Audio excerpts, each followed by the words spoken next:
School from grade 3 Timothy of GSSF. Today I will share some insights about the beauty and importance of landforms and waterforms through my diorama. First, I will show you how I will make my project. These are the materials I use for making my diorama.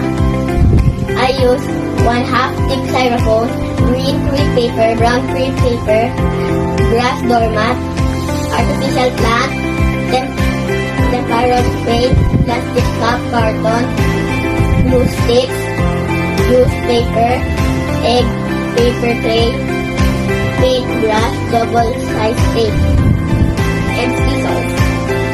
For the step in making the diagram, number 1, I prepare the base. I use the 1/2 thick styrofoam as the base and covered it with green crepe paper and a grass doormat to look like land. Number 2, I make the landform. I form the mountain, hill, valley, plain, and plateau using styrofoam, egg trays, carton, and used paper. Then cover them with brown and green crepe paper. I make the waterforms. I made the pond, lake, water, and the ocean using plastic cups and other materials, then painted them blue to look like water. I paint the diorama. I use tempera and a paintbrush to color the land and water. I add final details. I add artificial plants and pebbles to look like the diorama look more real. Now I will show you the finished product and explain the names and short definitions of the landforms and waterforms. These are the landforms I chose to place in my diorama. First, these are the mountains. They are raised areas of land that are higher than hills. Second, these are hills. They are raised amount of land that is higher than its surrounding, but lower than mountains. Third, this is a valley. It is a low part of land between hills or mountains.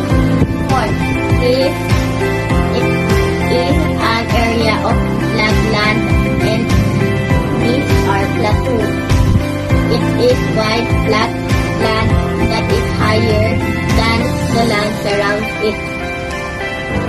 Next, these are waterforms I choose to place in my diorama. First, this is pond. It is a body of water that is surrounded by land, but it is actually smaller and shallower than a lake.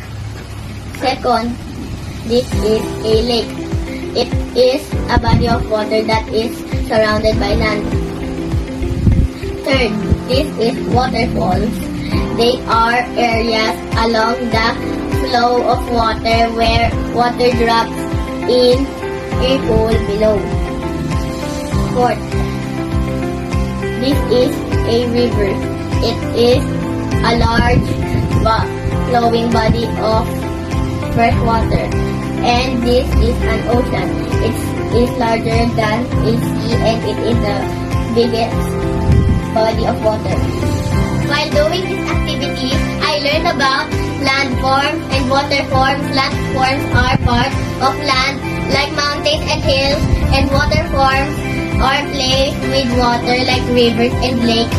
We need to learn this so we can know and be familiar with the landforms and waterforms around us and can identify them when we see them somewhere.